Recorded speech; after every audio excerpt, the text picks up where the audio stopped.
Friends, आज था हम सभी लोगों का व्रत और घर पे रुद्राभिषेक भी था। तो मैंने सारी रेसिपीज़ व्रत की बनाई थी। और मैं बताऊं, मुझे ना व्रत की रेसिपीज़ नॉर्मल खाने से बहुत ज़्यादा टेस्टी लगती है और इसीलिए मैंने बहुत सारी बनाई थी। जैसे साबूदाने की खिचड़ी और मखाना की खीर, आलू टमाटर की सब्जी और ये सिंघाड़े की आटे की पूड़ी। तो बहुत सारी चीज़ें हो गई थी खाने में। और रुद्राभिषेक भी था, तो पहले खाने की पूरी प्रिपरेशन कर ली थी मैंने। फिर हम सभी लोगों ने मिल के पूजा की। और ये साबूदाना ना वैसे तो चिपचिपा हो जाता है, लेकिन अगर आप इसको प्रॉपर तरीके से बनाएंगे तो ये खिला खिला सा रहेगा। और फिर शुरू हुआ भगवान शंकर जी का रुद्राभिषेक। और ये महाशिवरात्रि के दिन ही था। और इस दिन वैसे भी पूरे यूनिवर्स की एनर्जी ने इतना हाई लेवल पे रहती है, वो हमें खुद भी फील होता है। इसलिए हमने इसको एक धार्मिक त्यौहार के रूप में मनाते हैं। वैसे हमारे यहाँ तो भारत में तो पता नहीं कितने त्यौहार होते हैं। अलग अलग क्षेत्र में, अलग अलग रीजन में अलग अलग तरीके से कई सारे त्यौहार मनाए जाते हैं, जिनमें से कुछ धार्मिक त्यौहार होते हैं। महाशिवरात्रि भी उनमें से एक है। इस दिन शंकर जी की पूजा की जाती है। तो हम सभी लोगों ने डिसाइड किया कि रुद्राभिषेक करवाएंगे घर पे, जिससे बहुत ही अच्छा सा फील हुआ, पॉजिटिव सा फील हो रहा था। और मैंने आपको बोला था कि मैं अपना बेड टाइम रूटीन शेयर करूंगी कि मैं बिफ़ोर स्लीप क्या करती हूँ, जिसमें से पहला है मून लाइट में वॉक करना। मून लाइट में वॉक करने से क्या होता है ना कि हमारा ब्रेन एकदम शांत हो जाता है, स्ट्रेस से रिलीफ मिलता है और ये स्लीप को प्रमोट भी करता है बहुत। और फिर मैं लेती हूँ हाफ ग्लास वार्म मिल्क और उसके साथ में घर का बना हुआ लड्डू या कोई भी न्यूट्रिशियस पाउडर। आप चाहें तो अपने पसंद के अकॉर्डिंग या सीजन के अकॉर्डिंग दूध में कुछ कुछ चीज़ें मिला के ले सकते हैं। जैसे बहुत लोग ठंडियों में टर्मरिक मिल्क लेते हैं और बहुत सारे लोग प्रोटीन पाउडर वगैरह मिक्स करते हैं। मैं तो घर का बना लड्डू या कुछ कुछ चीज़ें जो घर की बनी होती हैं तो दूध के साथ में लेती हूँ।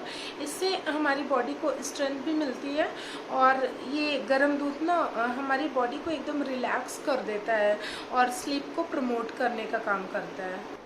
उसके बाद स्टार्ट होता है सेल्फ केयर रूटीन, जिसमें टीथ ब्रश करना और फेस वॉश करना। फेस वॉश यूज कर सकते हैं, घर की बनी कुछ चीज़ें यूज कर सकते हैं। आँखों में स्प्लैश करने से क्या होता है कि बहुत ज़्यादा रिलैक्स हो जाती हैं आँखें। और पैरों को भी धुल लेना चाहिए। इससे पूरा बॉडी को बहुत ज़्यादा रिलैक्स करना है हमें। फिर स्टार्ट होता है मेरा स्किन केयर रूटीन और इसमें मैं नाइट क्रीम लगाती हूँ या जो भी मुझे अप्लाई करना होता है रात में वो मैं करती हूँ। और मेरा बेटा मुझे पूरे तरीके से फॉलो करता रहता है। मैं हफ्ते में 2-3 दिन लगाती हूँ काऊ घी आँखों के दोनों तरफ, जहाँ से ऑप्टिक नर्व गई होती है ब्रेन में। और ये बहुत ज़्यादा रिलैक्स करती है आइज़ को। और अगर आई साइड से रिलेटेड कोई प्रॉब्लम है तो वो भी धीरे धीरे ख़त्म हो जाती है। कभी कभार अड़ू तेल भी यूज करती हूँ, नॉस्ट्रल्स में डाल लेना चाहिए। कभी कभार दृष्टि में यूज करती हूँ। अणु तेल के भी अपने फ़ायदे हैं। इसको मैंने लिया था कोरोना के स्टार्ट में, कोरोनिल किट के साथ में मिला था। ये नॉस्ट्रल्स में हुए सारे इन्फेक्शंस को वहीं पे ख़त्म कर देगा। और दृष्टि आई ड्रॉप बहुत लगती है लेकिन बहुत ज़्यादा बेनिफिशियल होती है। मेरी मदर का ये नासूर जैसा हो गया था आँख में, वो तक ठीक हो चुका है। तो अगर आप उसको बर्दाश्त कर सकते हैं तो ज़रूर यूज करिए। और ये सब करने के बाद रूम की सारी लाइट्स ऑफ करके सोने चले जाइए। तो फ्रेंड्स, ऐसा कुछ होता है मेरा बेड टाइम रूटीन, जो कि मैंने अभी कुछ मंथ पहले ही स्टार्ट किया है फॉलो करना और इसका मुझे बेनिफिट भी मिला है। और पहले तो बच्चों की वजह से कुछ डिस्टर्बेंस हो जाती थी, लेकिन अब मैं कोशिश करती हूँ कि मैं इसको फॉलो कर पाऊँ। कुछ थोड़ा मोड़ा इधर उधर चलता है, वो लाइफ है, चलता रहेगा, लेकिन नींद प्रॉपर लेनी चाहिए। जो एकदम साउंड स्लीप होती है ना, वो 7-8 घंटे की लेनी चाहिए हमको। अगर ऐसा नहीं कर पाते हैं हम, कोई वजह से डिस्टर्ब होती है हमारी स्लीप, तो हम धीरे धीरे ना मेंटल इलनेस की तरफ बढ़ रहे हैं। या फिर दोनों चीज़ें हो सकती हैं। अगर कोई मानसिक बीमारी है तब भी हमें नींद नहीं आती है। और भी बहुत सारी वजह हो सकती है नींद ना आने की। जैसे हम एक शेड्यूल्ड टाइम पे नहीं जाते हैं सोने, तो हमें प्रॉपर नींद नहीं आती है, क्योंकि हमारे ब्रेन में एक बायोलॉजिकल क्लॉक होता है जो डिस्टर्ब होता है।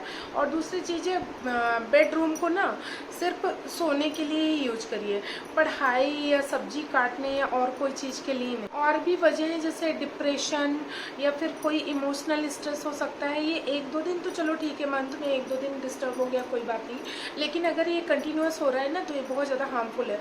अब मैं प्रॉपर नींद लेने के बेनिफिट्स भी बता देती हूँ। तो इससे क्या होता है ना कि अगर आप 7-8 घंटे की नींद लेते हैं, ये एज टू एज वेरी करता है। छोटे बच्चों को ज़्यादा सोना होता है, बड़ों को फिर उससे थोड़ा कम, लेकिन बोला गया है कि 7 घंटे की नींद ज़रूरी होती है। तो इसकी वजह से हमारा ब्रेन बहुत ज़्यादा स्ट्रांग होता है।